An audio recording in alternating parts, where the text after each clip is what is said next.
Good morning po. Morning. Isang mapagpalang umaga po sa ating pong lahat. At tayo pong lahat ay tumayo sa presensya ng ating pong Panginoon. At purihin po natin ang ating Panginoon. At bigyan po natin siya ng malakas na palakpak ng ating pong Panginoon. Because we deserve all the glories and all the praises. Hallelujah. Tayo po ay mananangin. Let us acknowledge the presence of God in our midst. Pinupuri ka namin, O Diyos, pinasasalamatan ka namin sa umagang ito. Tunay nga po na mabuti ka, O Diyos, sa aming buhay.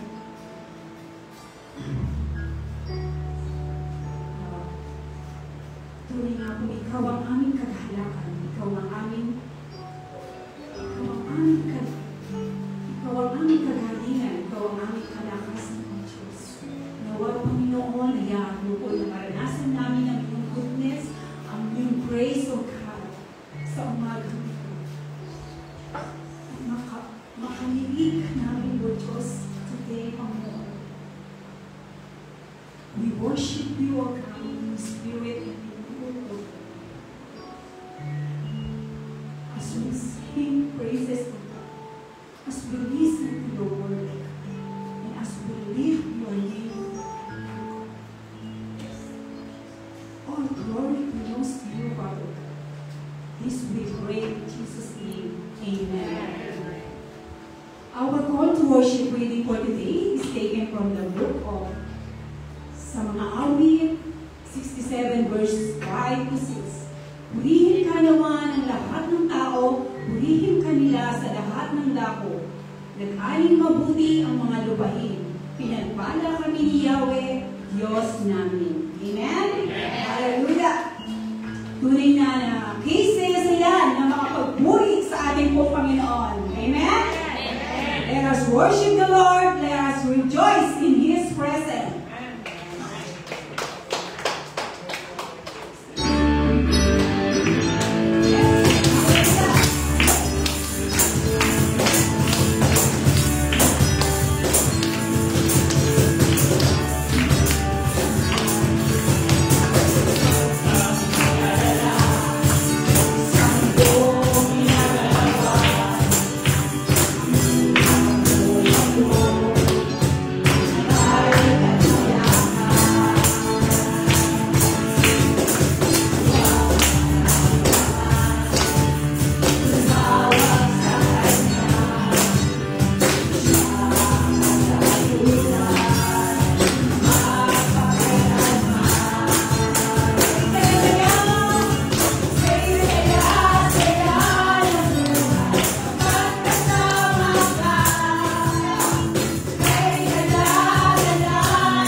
Lord.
Kasalanan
tunay nga po na karapat-dapat kayong pumigil.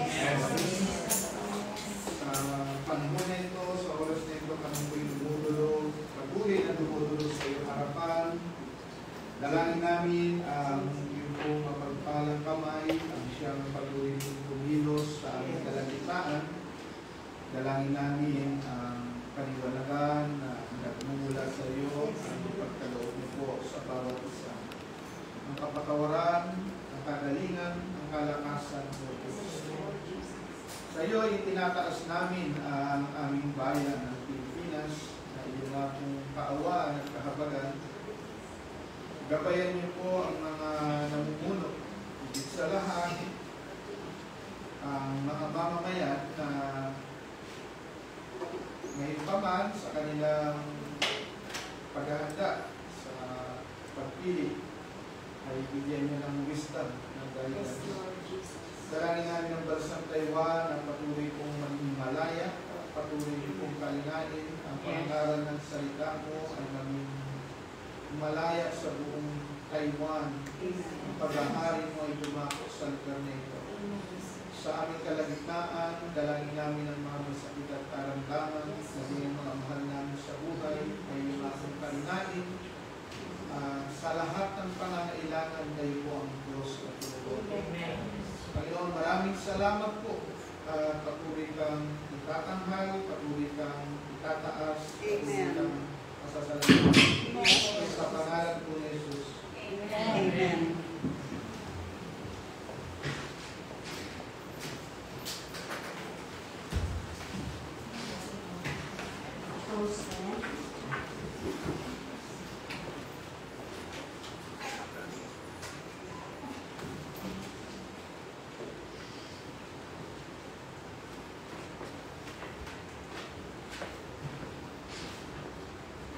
Scripture reading for today from Psalm 103, verse 1 to 5.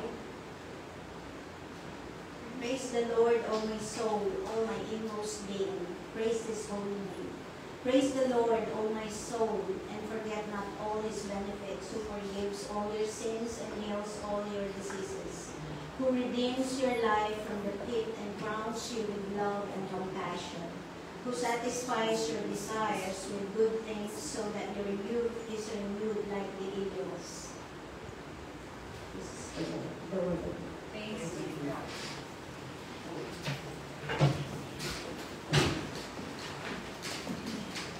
Okay, good morning. Good evening sa mga nanonood. Mga nanonood na wala sa East. Okay, magandang umaga po sa ating lahat.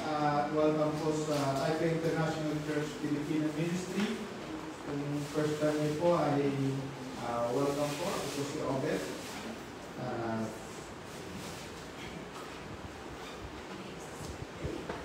I-praise God sa ating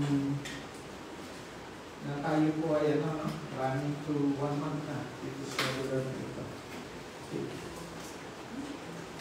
Pagpapatuloy po tayo sa series ng Church That We Dream. Ito po yung pinaka-last doon sa series, the 7th series of the Church That We Dream. And Lord willing, by next week, we will start a new series. Ito po ay series on the book of Ruth. Pupunta tayo sa Old Testament. Sapagkat tayo po bilang church ay naniniwala na all scriptures is God breathed. From Old Testament to New Testament, isa lang ang Diyos. A church that declares the faithfulness of God. So, bakit natin sinasabi na faithful ang God? Sabi roon sa Deuteronomy 7:9, know therefore that the Lord, your God, is God. He is the faithful God. Sabi, yung word ng Lord doon is Yahweh, at yung God doon is Elohim. Yahweh, Elohim is God. He is the faithful God, keeping His covenant of love to 1,000 generations of those who love Him and keep His commandments. No? Ang ating Diyos ay Diyos na matapat. At yun po yung napakainam na lagi nating pagbibigyan ng ating tinatawag na pundasyon ng pananampalataya. Bakit po? Kasi yung katapatan, hindi po yan makatawaran. No? Yung taong tapat, hindi mo may pagpapalit yan. Ang Diyos na tapat ay palaging naririyan. Maraming pagkakataon, ang tao ay sinusukat niya ang katapatan ng Diyos sa pakiramdam. Nararamdaman ko ang presensya ng Diyos. Pero sa totoo lang, pagkat inaral natin ang salita ng Diyos, sa maraming pagkakataon, pinapagdama o naririyan ng Diyos, lalo na sa panahon na hindi natin nadarama. Sa panahon na parang bang wala siya, naroon yung panahon na mas malapit siya. Nakita namin niya sa mga buhay ng mga mananampalataya. Kahit na sa panahon na ikaw ay naglilibaliw, no? Maging sa panahon na si Samson ay gumagawa ng hindi ayon sa kalooban ng Diyos, hindi ibig sabihin nyo na hindi naging matapat ang Diyos. Amen. Ang Diyos natin ay matapat. Amen. Pangalawa, dahil siya ay matapat, siya ang nagbibigay ng ulan, siya ang nagkakaloob ng kakayanan para tayong lahat ay magkaroon ng pagkain. Sabi roon sa Joel 2:23, "Be glad, people of Zion, rejoice in the Lord, your God," yan, Yahweh Elohim, "for He has given you the autumn rains because He is faithful." Kaya yung changing of the season, yan po ay pagpapatotoo na ang Diyos ay matapat. Ang pagkakaroon natin ng panahon ngayon na tag-araw, yan ay pagpapakita pa rin ng katapatan ng Diyos. No, yung pagbabago ng mga panahon ay kasama yan sa pagpapakilala ng Diyos na siya ay matapat. Kung paano nauunawaan natin na mamaya ay didilim, magiging gabi, na nakikita natin doon sa pag-inom ng panahon, no, sa pagtakbo ng oras, na ang sistema yung ginawa ng Diyos ay nagpapakita ng consistent. No? So, ganun din ang Panginoon. Consistent po siya. Sabi ron, He sends you abundant showers, both autumn and spring rains, as before. So, He sent rain for man to have food. Our God is faithful. Pangatlo, our God is faithful even in times of temptation. Yung panahon na akala natin, ako, parang ang layo sa Panginoon. Ako ay nasa-tempt or what.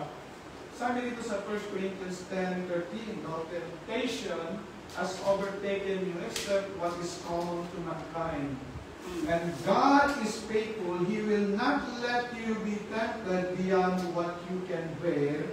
But when you are tempted, He will also provide a way so that you can endure it. Bilang mananampalataya, ito po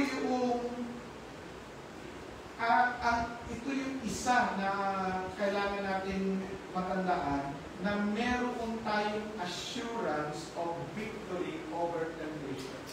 No?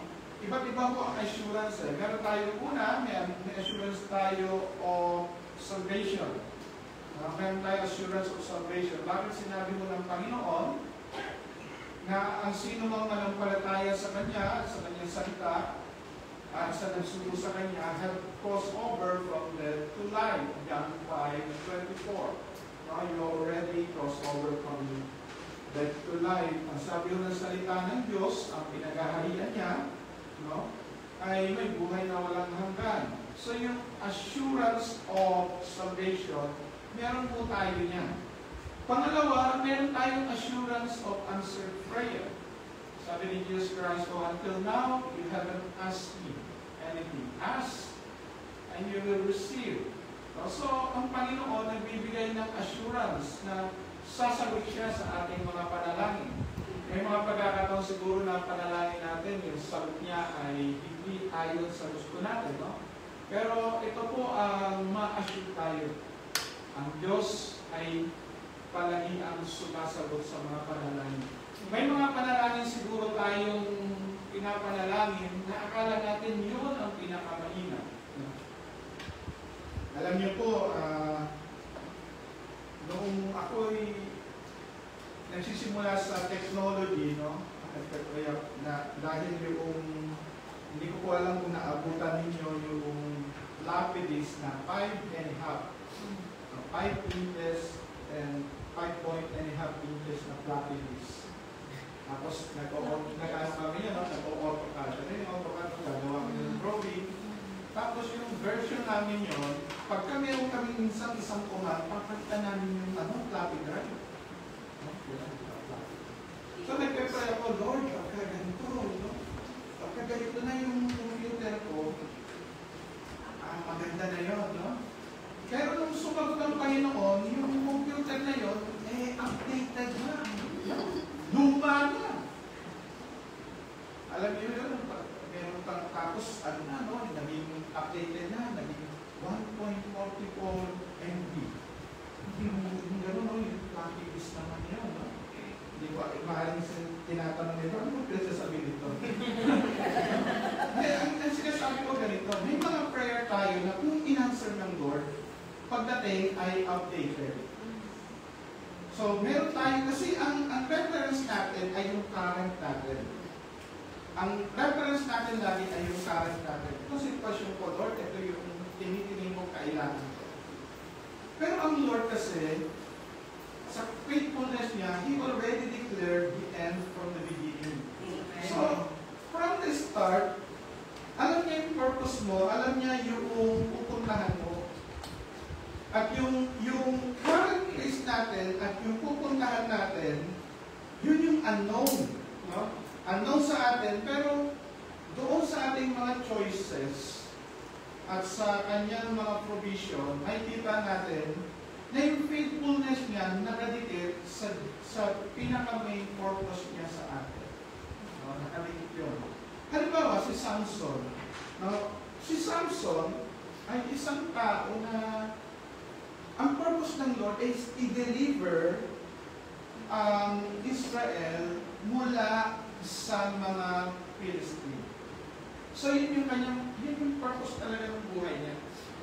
Pero, nagkaroon siya ng pagkakamali, di ba? Nagpilay niya yung kanyang strength, tapos nasabi niya yung kanyang sikreto, nalaman ng mga kalaban yung kanyang sikreto, nahuli siya, binulag siya, at maaaring sabihin natin, ako, wala na ang Diyos. Pero tingnan mo natin,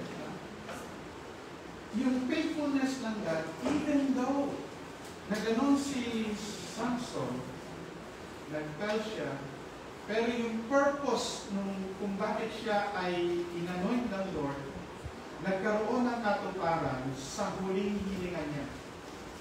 Hanggang doon sa huling hininga niya, tinupad ng Diyos yung plano niya para kay Samson. Bagamat may mga consequences doon sa kanyang mga naging pasya. Okay. So our God is faithful. Our God is faithful and He called us to be with Him. Sabi dito, God is faithful who has called you into fellowship with His Son. Ang ibig sabihin yun?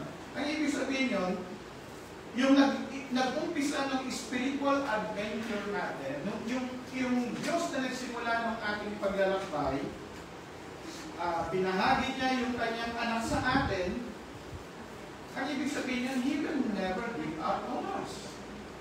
He will never forget that ang kanyang sinimulan, tatapusin niya. So yun po yung, gano'n po katapat ang Diyos. Kaya ko sinasabi sa Samson. Maganda yung simula ni Samson, pero yung kanyang kalagitnaan ay hindi naging mainam. Pero yung kahuli-hulihan niya, ginagana pa rin yung purpose ng Lord sa kanyang buhay. God is faithful. He has called us to be in fellowship with Jesus Christ. No? Ano pa? God is faithful even if we are faithless. Matapat pa rin ang Diyos kahit tayo ay hindi matapat. He remains faithful. Amen. At ito yung masasabi natin goodness of God. So, ito yung masasabi natin goodness of God. Kasi maraming pagkakataon, ang isip natin, yung kalalagayan natin nakabase lamang sa atin. Pero God is faithful. Even if we are faithless. If we give up on Him, He does not give up. Bakit po? Kasi siya yun eh. Siya yung Diyos na hindi nag-give up. Napakahaba ng pasensya niya. Pag inaral natin yung Biblia, may kita natin ang gaano katigas ang ulo ng mga Israelita. Tigas-tigas ang ulo nila. Ang daming mga propetang pinadala, pinagpala sila, pinalo sila, lahat to. Yung cycle na pagka sila ay gumanda ang buhay, kakalimutan nila ang Diyos, pagka nahirapan sila, iiyak sila sa Diyos, magpapadala ang Diyos ng mensahero, ibabalik sila ng Diyos, marirevive sila. Ganon yung nag-cycle nila sa Book of Judges, di ba? Ganon ang nag-cycle nila sa panahon nila Samson, nila Gideon. No? Pero ang Diyos, faithful pa rin. Ang Diyos, matapat pa rin. Hindi ko alam kung kayo man ay nakaranas na may mga pagkakataon na lamig ka, na hina ka, sinasabi mo sa sarili mo, mapapala ko yun. Ang dami-dami mong pwedeng pasyalan na yun. Sayang naman, meron akong part-time. Di ba? Sayang yung oras, di ba? Pero kahit ganon, matapat pa rin ang Diyos. Matapat ang Diyos. Even when we are faithless, we have a faithful God. Makatandaan natin si Jesus Christ na siya po ay pumunta doon sa bahay na yung mga tao ay iniiyakan na yung bata dahil patay na yung bata. Diba? Sabi ni Jesus Christ, ano nangyari? Ay, patay na yung bata. Nag-iyakan sila. Sabi ni Jesus Christ, hindi, natutulog lang yan. No? So, pinagtawanan siya, pinalabas niya yung mga tao, binuhay niya, sabi niya, talita tumi, o little girl, rise up. Nung pagbuhay ng bata, hindi na sinabi, bata, ano ka, sabihin mo anong ginawa ng Diyos sa iyo. Hindi. Sabi pa niya doon sa mga magulang, huwag na ipagsabi. Bakit to? Kasi, hindi mo na kailangan ipagsabi pag ang isang patay na buhay. Una, alam na ng mga tao na patay siya, di ba? Alam na ng mga tao na patay siya. Pero, ang alam nila, patay na yon, at pag yung bata ay lumabas doon sa kalit ng laro, may kita nila yung katotohanan na may mga pagkakataon na akala mo o wala kang pananampalataya, pero may ginagawa ang Diyos. Kaya hindi mo malaman. May kita o hindi mo marinig, malalaman mo na lamang, makikita mo na lamang ang pagkilos ng Diyos. Ganun po katapat ang Diyos natin. Hindi po siya Diyos na napakahirap i-please. God is faithful. So, God's faithfulness, paano natin may express ang ating gratitude sa Diyos na matapat?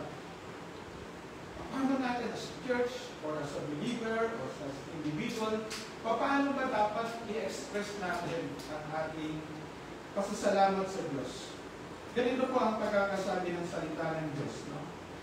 Praise the Lord, all my soul, all my inmost being, praise His holy name. Kung sasabihin natin yung sa ibang salin from head to toe, praise the Lord. Lahat ng parte ko, sa katawan, purihin mo ang Diyos. Magpasalamat ka sa Diyos. No? From my inmost being, praise the Lord. Yung Lord na dyan, salita dyan is Yahweh. Praise Yahweh! Praise the Lord with our whole being. Yung buong pagkatao, pupurihin ko ang Diyos.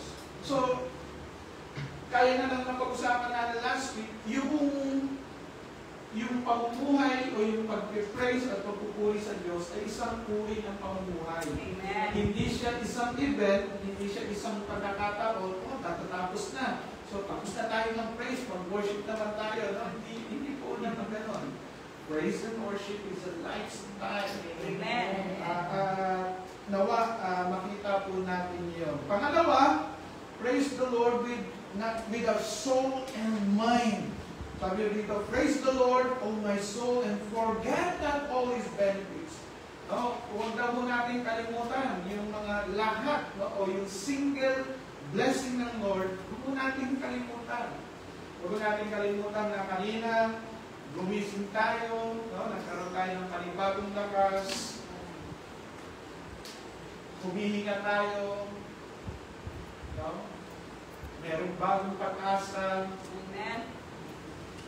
May pagkakataon tayong magpuri, sumamba na hindi tayo nag-aalala. Sa ibang bayan kasi, sa ibang lugar, may mga mananampalataya na maging yung kanilang pananampalataya nila, hindi nila masabi sa kanilang mga kapitbahay dahil maalis silang pulihin. No?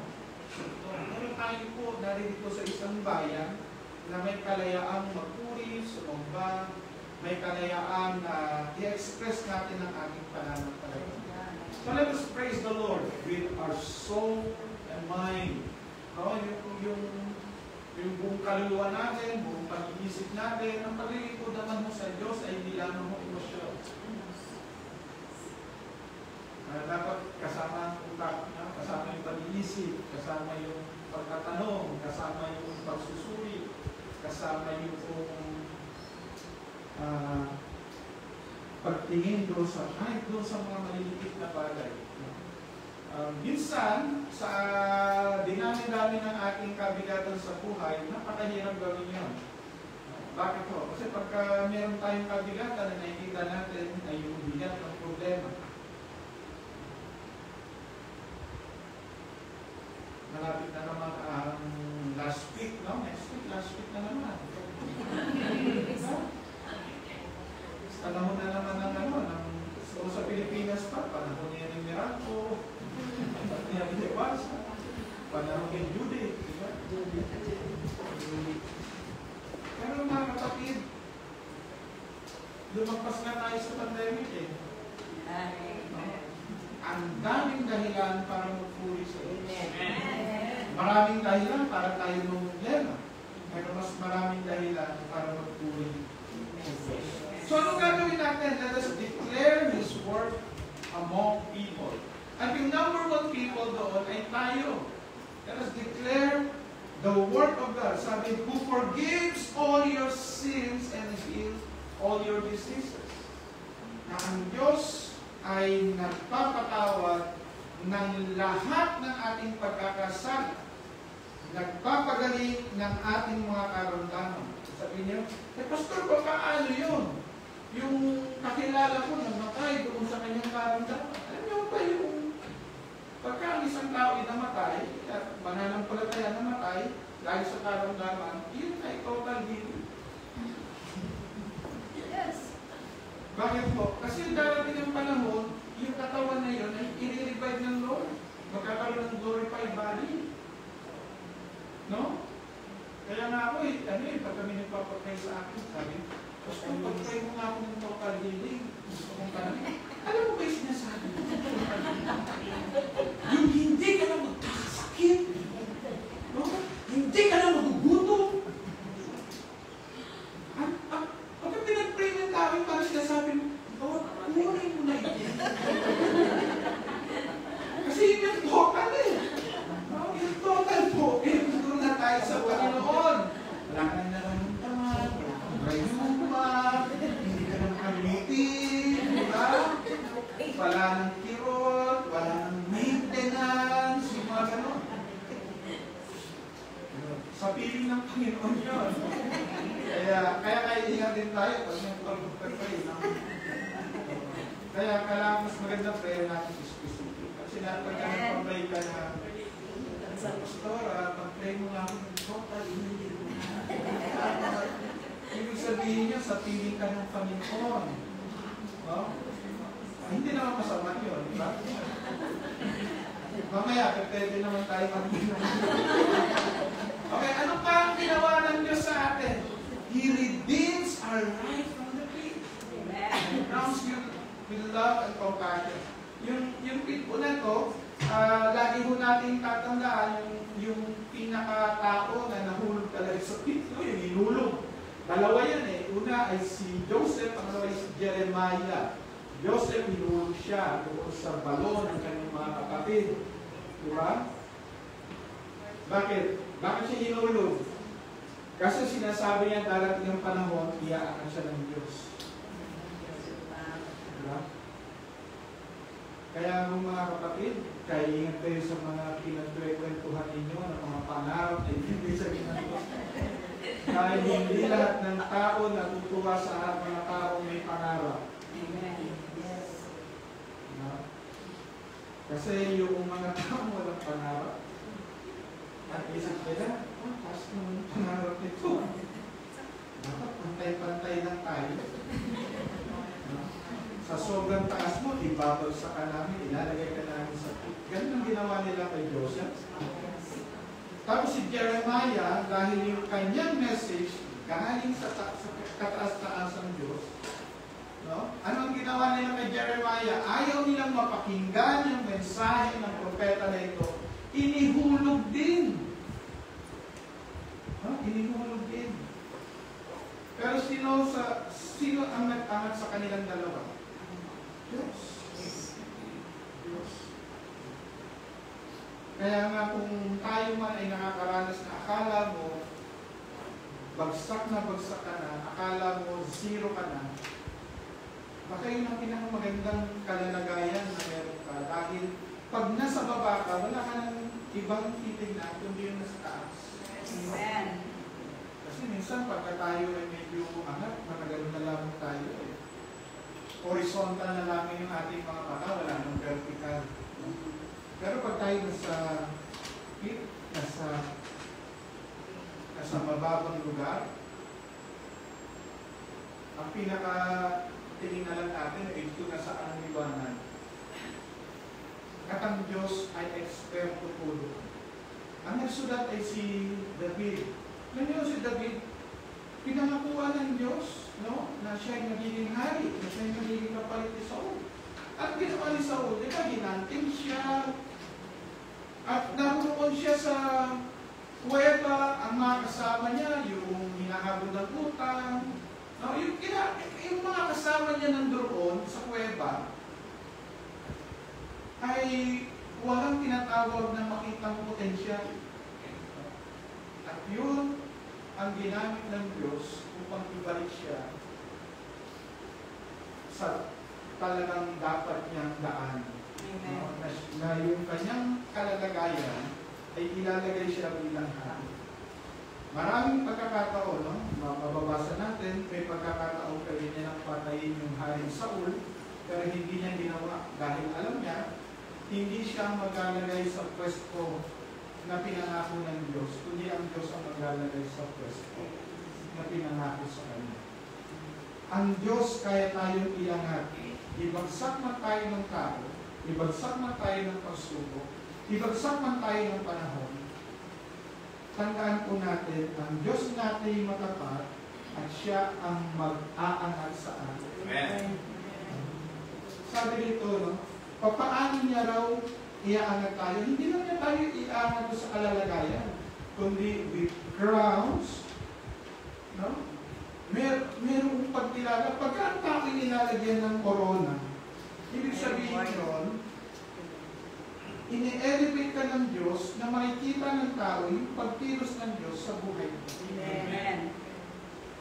Yung makikita ng tao na ito yung akala namin bagsak, akala namin walang pag-asa, pero inangat ng Diyos, kumilos ang Diyos. So you declare it. You declare it. You declare it to other people. Pero first and foremost, i-declare mo yan sa salamin. Sa salamin. Sapagkat sa salamin, kung ngayon kung wala kang salamin, mag-selfie ka. Who forgives all your sins. who heals all your diseases, who redeems your life. So, i-declare mo. Sino kinakausap mo? Yung sarili mo. Yung sarili niya. No? At yun ay ginagawa ng Diyos with love and compassion. Ano pa? Verse 5, you satisfies our desires. God is the one who satisfies our desires. Yung pagiging religious mindset natin, ang nakala natin lagi, pagka naghihirap ka, pagka marami kang problema, Diyos ako, hindi na pupulpil yung desire ko, dinindinay ko yung desire, makadiyos ako. Pero ang sinasabi mo ng kasulatan ay ganito, who satisfy your desires with good things so that your youth is renewed like eagles. Nais pala ng Panginoon na yung desire natin, yung deep desire natin ay satisfied. Yung deepest desire natin, yung, alam niyo po, yung deepest desire natin, laging babalik yun sa original design ng Lord. Amen. Yung desire at design magkalugtong po. So declare His work among people. And the number one people na i-declare mo yung work na yun, hindi si Facebook, kundi yung face mo sa mirror. I-declare mo. Magpapalakasin ka ng Diyos, pagagalingin ka ng Diyos. You are declaring. Amen. So remember the benefits of the believers. Forgiveness of all our sins, healing all our diseases, He redeems our lives, He crowns, He rewards with love and compassion, He satisfies our desires. May 5 bagay. Ano raw? Forgiveness of sin. At dito makikita natin yung number 1 priority talaga, yung maitama tayo sa Panginoon. Yung mga kasalanan natin na naghihiwalay sa atin sa Diyos, mapatawad tayo. At yun yung dahilan bakit tayo po ay number 1 na nagpapasalamat sa Diyos. Bakit? Kasi hindi naman natin kayang patawarin, linisin, baguhin yung ating sarili. Ang Diyos ang may kakayanan niya. Ako nga, hindi mo kaya kayong baguhin eh.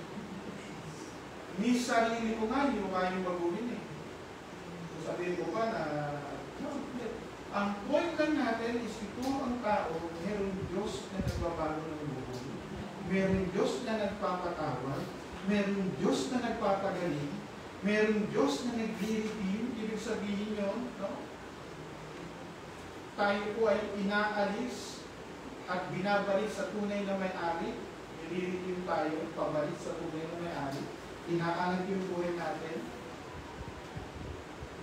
And then, hindi lamang yun, He crowns us, He rewards us, and then He satisfies our desire. Hindi niya sinabi, He satisfies our desire, tapos huminguli yung forgiveness of sin. No? Hindi, una niya yung pinaka-importante, yung relationship natin, palalakasin niya yung katawan natin so we could serve Him. Iangat niya, i-redeem niya yung pamumuhay natin, and then He will crown us, and then He will satisfy us. Okay. So ano yung pinakahuli niyo, mga kapatid? Ano yung pinakahuling bagay na gagawin ng Diyos? Kasi nakamplan mo yan, yung forgiveness of sin, yung redemption, yung healing. Actually, yan eh. No? Mula doon sa espiritu natin, sa katawan natin, sa pamumuhay natin, yung redeeming, yung lives niya, yung mula sa pit, yan po ang ibig sabihin niyan, ay bibigyan ka ng kapasidad ng Diyos na ikaw ay mamuhay. Ang Diyos, halimbawa, maraming pagkakataon ng isip natin, ang Diyos ang nagbibigay ng himala. At ang himala na yun, may babagsak na lamang mula sa langit. Yan. Tapos, okay na yung ano mo, yung mapagkainan. Hindi yun. Lagi yung binibigay ng Diyos ay seed. Diba? Yung seed, Doon sa Ecclesiastes 11, di ba? Yung seed ay isang bagay na kailangan mo itanim, kailangan mo i-invest. Yung skills mo, i-invest mo. Yung seed mo, yung kakayanan mo, i-invest mo yun. Yung yaman mo, i-invest mo. And then, alam mo, sabi doon sa Ecclesiastes 11, 7 yung pagtatanim, dahil hindi mo alam kung ano doon ang uunlad, ano doon ang magtatagumpay. No? So, ano yung binibigay ng Diyos? Binibigay ng Diyos yung kapanahunan, binibigay ng Diyos yung seed time and harvest, merong time, yung season ng pagtatanim, nagbibigay ang Diyos ng wisdom, nagbibigay ang Diyos ng opportunities, at doon na tayo nililibing mula doon. Kung babalik tayo doon kay Joseph, binigay ng Diyos yung kakayanan, yung skills niya to interpret dreams. And then at the same time, He gave him opportunities para yung skills o yung gift niya magamit. At dahil sa paggamit niya ng gifts niya, natupad yung purpose ng Lord sa kanyang buhay. So, ganun din po sa atin. No? Bawat isa sa atin ay binigyan ng Diyos ng kakayanan. Sabi noon sa salita ng Diyos, He gives us the power to gain wealth. God is the one who gives us power or ability to gain wealth. So, hindi po siya nagbigay ng wealth, ang binigay niya yung ability o yung power. At doon niya tayo inaanak mula sa Diyos. So, sa lahat ng yon, ang pinakahuli na ginagawa niya ay, kasi kahit na makuha mo yung kahit niya iangat yung buhay mo, kung wala ka ng lakas, diba? Kunyari, nasa akin na lahat ng pinangarap ko. So, nasa iyo na yung lahat ng pinangarap mo, pero ang magagawa mo na lang, ay tingnan.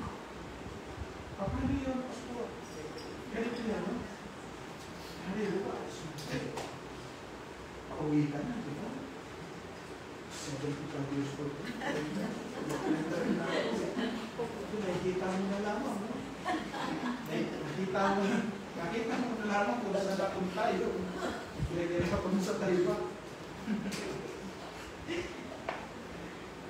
Hindi kaya yung kalooban ng Lord? Hindi ba? Pinano natin. Ito pa yung promise for those who believe, for the believers in worship. Pinakawin. So that your youth is renewed like the eagles. Ibig sabihin po niya mga kapatid, why we praise God? God don't only give us the ability to gain wealth, but also the opportunity and ability to enjoy His blessings. Amen. At faithful ang Lord, mga kapatid. Kaya tayo nagpapasalamat kay Lord. Kasi kung hindi, baka hanggang tingin na lamang tayo, nakikita natin. Kaya, siyempre ngayon, gusto na yung video call, di ba? Hanggang video call ka na naman. Mapa, narito kami, di ba? Tapos ikaw, nagulog ka na lang, pinanonood mo na naman, no? Bilang mananampalataya, let us see to it, gaya na sinasabi sa Ecclesiastes, ng part ng plano ng Diyos, kung bakit natin siya pupuin at sasaklahin doon, is for us to enjoy life. Amen. Us to enjoy life. Kasama yun. Kasama po yun. No? Kasama po yun. Yung faithfulness ng God will allows us not only to be redeemed from the pit, not only to be healed, not only to be saved, but for us to have the strength like an eagle so that we could roam around. Amen. And enjoy it. Amen. And then we praise and we worship God. Na Panginoon, truly you come that we may have life and have it to the fullest. Amen. Jesus Christ came that we might have life and have it to the fullest. Amen. And God is faithful. He is more than faithful. Kung ibinigay ng Panginoon ang kanyang buntong na anak para sa ating kaligtas, kaya niyang ipagkaloob ang lahat so that we might be able to enjoy life, to have life to the fullest. Like an eagle, marinig natin yung strength natin.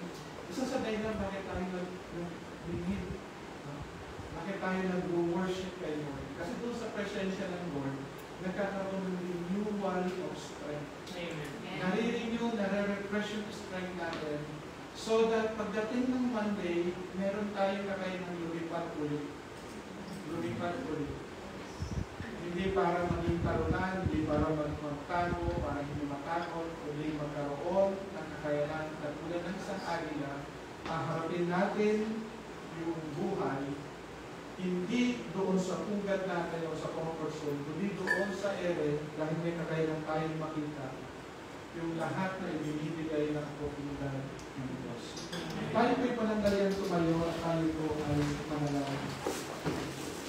Panginoon at dakilang Diyos, Ama naming mapagpala, we praise you sapagkat kayo ang Diyos na nagpatawad ng aming mga kasalanan, nagpapagaling sa aming mga karamdaman, tumutubos sa aming buhay, nagbibigay sa amin, Panginoon, ng mga rewards, at patuloy kong nagpapalakas ng aming kabataan na katulad ng isang agila,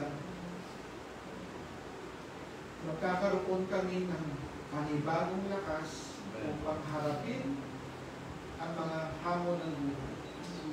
Maraming salamat po, O Diyos, sa iyong katapatan. Sa pangalan po ni Jesus. Amen. Amen.